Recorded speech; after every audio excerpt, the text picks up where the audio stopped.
The November rain pounded against my windshield as I pulled the Subaru up to the curb in front of Rebecca and Thomas's house in Naperville. The sleek Mercedes GLE gleamed in the driveway like it owned the place, raindrops sliding off its polished surface without leaving a mark. I'd driven over from my small one-bedroom apartment in Evanston, overlooking Lake Michigan, a place that felt just right after selling the business. Simple, quiet. Everything I needed after 42 years building Harrison lumber from the ground up.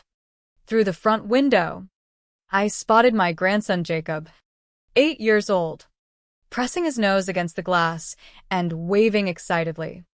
His older sister Emma, 10, squeezed in beside him. I waved back. But even from the street, I could see Jacob's jacket looked too thin for this weather. And Emma's sneakers had scuffed toes that spoke of too many miles without replacement. Thomas opened the door before I could knock. Standing there in his perfectly tailored suit, fresh from the office but still projecting that executive polish. "Robert, you're early. Traffic on the expressway must have cooperated today." His tone carried that faint edge, like he was already calculating how this visit might inconvenience him. "It was fine," I said, stepping inside and shaking rain from my old work jacket. He reached for my coat, but his eyes lingered on my jeans, flannel shirt, and boots I'd owned since before he met Rebecca. "Rebecca's finishing up dinner. Why don't you wait in the living room?" The house smelled of roasted chicken mixed with something sharp, probably one of those overpriced scented candles that cost more than my weekly groceries. The furniture was modern, angular, the kind that looked impressive but felt unforgiving to sit on. Abstract paintings hung on the walls, pieces I suspected Rebecca hadn't chosen. They felt like status markers rather than personal taste. Rebecca emerged from the kitchen, wiping her hands, my 34-year-old daughter, looking worn around the eyes despite her smile. "Dad, you made it." She gave me a quick hug before Thomas stepped in beside her. A united front. "Wouldn't miss it, sweetheart." We settled at the table, Thomas claiming the head position even with me there. The kids sat across from me, unusually quiet, the way children get when tension simmers just below the surface. Thomas poured himself a generous glass of wine without offering any around. "So, Robert, how's retirement life? Must feel strange after running that old mill for so long." I'd built Harrison Lumber in 1981 at age 32, turning it into a thriving operation through hard work and smart risks. Sold it 18 months ago for $31 million cash. But Thomas always framed my life smaller. "It suits me fine," I replied evenly. "A man can find purpose in simpler things." He cut his steak with precise strokes. "Speaking of purpose, see the GLE out front? Just got it last week. With my role at Sterling Capital, the firm expects a certain image." He glanced at my flannel. Rebecca offered a weak smile into her glass. "That's quite a commitment," I said carefully. "Commitment? Smart business move. You spend to earn. Not everyone grasps that." His eyes flicked to my boots again. Emma tried asking about my week, but Thomas talked right over her. 0 to 60 in under 6 seconds. Though I doubt a Subaru guy appreciates performance like that. "Practical gets me where I need to go," I said. "Practical." He let the word hang like a diagnosis. The conversation dragged on like that, every topic twisted into a comparison of status and worth. When Jacob finally asked about fishing trips, Thomas cut in. "Robert doesn't have time for hobbies now. Retirement on fixed income means watching every penny." "Right?" I watched Rebecca refill his glass, automatically, attuned to his habits. This wasn't the curious, philosophy-debating daughter I'd raised. University, meeting Thomas, and gradually she dimmed. After dinner, I asked to see the kids' rooms. Emma's desk drawer hung crooked, taped together. Jacob's winter boots in the closet had soles peeling away. But the master bedroom door stood ajar, revealing a California king bed with crisp white linens. A dangling price tag, reading $1,200 visible from the hallway. Emma whispered, "Grandpa, do you like Dad's new car?" "It's nice, honey. He says new coats might come after his bonus." Her thin jacket tugged at my heart. "These still fit okay." I found Thomas in the living room on his phone. "Thanks for dinner. I'll call about visiting next week. Rebecca will let you know when we're free. We're busy people." He didn't look up. Not everyone has endless time. I'd like more time with the grandkids. Thomas. "We'll see. Good night, Robert." The drive back to Evanston took 40 minutes through slick streets. My apartment welcomed me, small but orderly. I made tea, opened my banking app. Balance, 28 million plus. The Mills sale had been life-changing, but no one knew the real figure. Rebecca guessed maybe $1 million. Thomas assumed less. I started a document. Family Observations, November 2024. Noted the kids' clothing, luxury purchases, Thomas's spending. No anger, just precision. Like analyzing timber contracts for decades. Thomas had misjudged me badly. He'd see me as finished. I was positioned strategically. 3 days later, morning light filtered into my Evanston kitchen as I researched private investigators across the Chicago area. Coffee cooled beside me while I read reviews, verified licenses, checked complaints. I narrowed to 3, settling on Dennis Kowalski, mid-50s. Straightforward. Met me at a quiet cafe in Schaumburg that afternoon. "You mentioned family concerns," he said, ordering black coffee. "My son-in-law's behavior has shifted. My daughter seems strained. I need facts, not assumptions. Spending beyond means? Flaunting while kids go without? Could be hidden income or debt." Exactly. I slid over Thomas's schedule. Mercedes plate. Sterling capital details. 2 weeks surveillance and background. 4,500.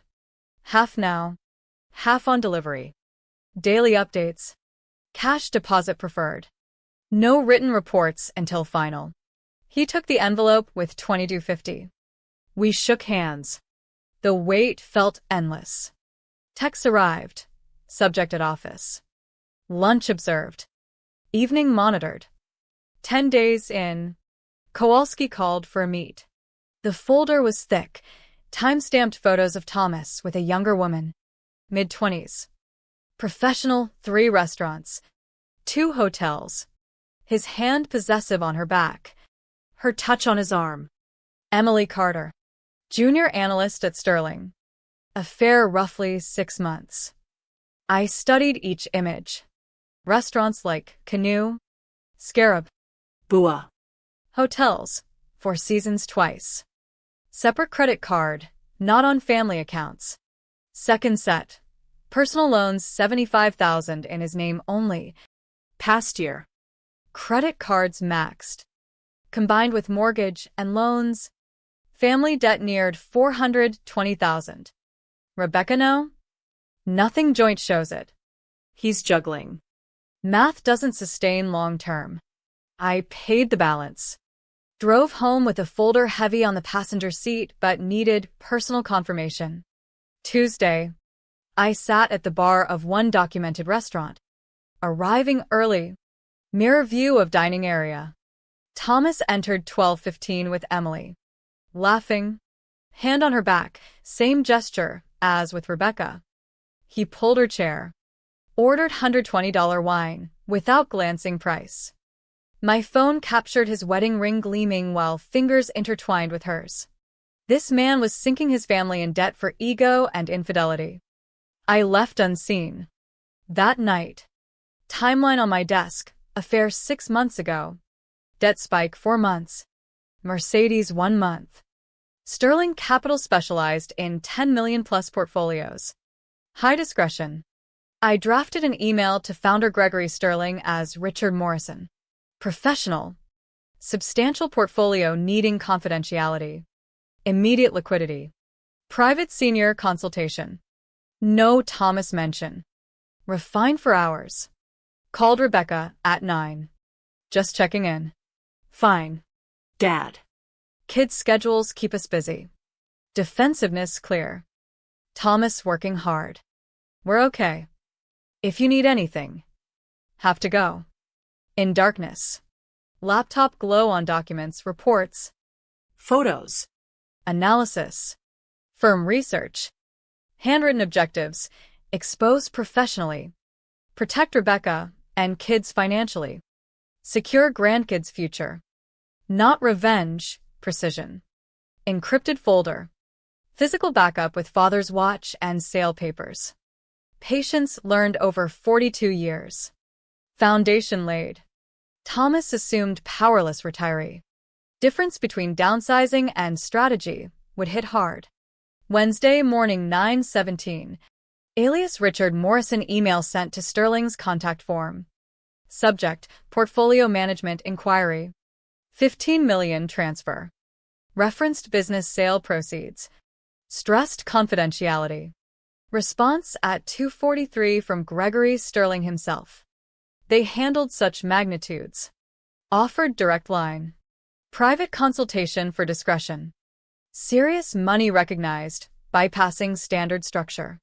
Waited 2 hours. Replied preferring senior management. Available this week. Cash ready. His reply, tomorrow afternoon private office. Bring ID. Evening prep. Bank draft 2 million to Sterling. Leather portfolio. Business casual clothes neat, but understated. Thursday. Drove to Chicago Tower. Parked blocks away to keep Subaru hidden. Receptionist escorted to 23rd floor corner office overlooking the city. Sterling greeted with firm handshake. Coffee offered. Leather chairs. Through glass. Thomas visible at desk. Gesturing confidently on phone. Standard pitch started. I interrupted. Mr. Sterling, your firm has 23 years managing high net worth. Prepared to simplify. 15 million initial today. 13 more within 30 days. Conditions. Envelope slid across with draft. His expression sharpened. Listening. Arrangement confidential until full transfer. No staff until ready. Privacy paramount. Staff assumptions avoided. Unusual. Reason. Decisions made quietly. Executed publicly. Second. Finalized personally unannounced during business hours for authentic experience. He weighed 15 million in fees. Agreed. 40 minutes paperwork. Initialing.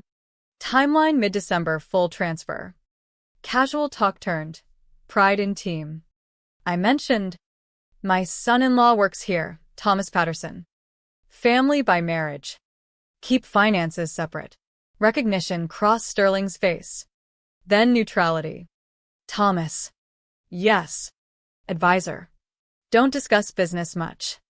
It'll be interesting seeing his reaction at finalization. Surprise for family. Sterling piece dynamics but contract signed. Deposit secured. Handshake. Call 48 hours prior. Left measured pace. In Subaru alone. Tension released. For weeks until illusion shattered. Thursday morning 10:12 call. Transfer complete. Arrived within hour. Dressed deliberately modest, oldest jeans. Faded jacket. Scuffed boots. Cheap watch. Subaru parked prominently. Thomas mid-client conversation spotted me. Double take. Confusion to irritation to embarrassment. Elevator to 23rd. Into glass-walled conference room visible floor-wide. Sterling. Mr. Morrison. Right on time. 15 million portfolio. Platinum tier. Direct senior access. Thomas followed. Face draining. Robert, what are you doing? Finalizing portfolio transfer. Sterling. One of our largest new clients. 15 million? Thomas strangled. You live in one bedroom. Drive Subaru. Neither defines net worth. Owned mill. Sold 18 months ago for $31 million. Office silenced. Staff staring. Thomas to Sterling. Mistake. He's my father-in-law. Sterling coldly. Disrupting confidential finalization. My office. Now. I signed final. Pushed back. Children need coats. Rebecca needs husband prioritizing family over status. Office cough broke silence. Thomas flushed. No right. Every right as grandfather. Sterling. Employment terminated immediately. HR contacts you. Elevator closed on Thomas's horror. Drove to Naperville. Rebecca answered confused. Dad? Thursday afternoon. Need to talk. Kitchen table. Showed photos. Thomas and Emily at restaurants. Hotels. Ring visible. How long? 6 months. Swipe more. Hired investigator. Needed truth. You spied. Documented. Borrowed $75,000 hidden. Family debt $420,000. Spent on her while coats waited. Papers laid out. This morning transferred $15 million. He learned publicly. Fired by behavior. You what? Stopped pretending. Been rich by choice. Modest living after mom. Needed to see who he was. Who you became. Door opened. Thomas with box. Tie loose. You destroyed my career. You did. Provided setting. To Rebecca. Showed photographs. Melissa, Emily. Not what looks. 6 months. Coats waited. Car bought. Explain. Get out. This my house. Leave now. You're choosing him. Truth over lies. Children over ego. Thomas grabbed keys. Mercedes roared away. Rebecca sank. Face and hands. I comforted. You'll be okay. Stronger than think. Here to support rebuild. Kids home soon. Tell truth version, they understand. Dad bad choices. Grandpa helping. She cried long. Wiped eyes. Really 31 million? Tiny apartment by choice. Stuff doesn't matter. People. Impact do. Money tool. Don't know how feel. Okay. Not alone. 6 weeks later. Milton family courtroom. Rebecca with lawyer Amanda Chin. Thomas in borrowed suit. Court rep. Evidence overwhelming. Adultery. Deception. Hidden debt. Judge reviewed. Straightforward. Primary custody to Rebecca. Child support $1,800 monthly on current income. Home to petitioner. His debt's sole responsibility. Gavel. Outside December sun. Rebecca smiled genuinely first time months. Legal part over. Rest takes time. Thank you, Dad. You made hard choice. 3 months on. Kitchen table in Naperville helping Jacob math. Emma science project. House lighter. Rebecca rearranged. Painted. Made hers. New job, environmental consulting. Using degree. Kids new coats. Boots from her earnings. Pride evident. Grandpa. Explain this. Guided without doing. Rebecca home 5:30. Smiled. Watershed project. Degree finally. After dinner. Tea. Wish told sooner. Wouldn't believed. Defended him. Did you worry went too far at office? Sometimes. Thomas needed public consequences. Private wouldn't stop. Humiliating. Troubles me. He humiliated you daily privately? Made small. Breaking pride restored dignity sometimes. Nodded. Mom proud you left. Rebuilding. Never tolerated disrespect. Laughed together. Kids happier. Less tense. Strange Miss Thomas but lighter. Question. 15 million at Sterling real? Real. Diversified. Why keep? Firm good. His mistakes don't dictate my decisions. Practical. Driving Evanston. Reflected past months. Went too far? Maybe. More grace? Probably. But Rebecca free.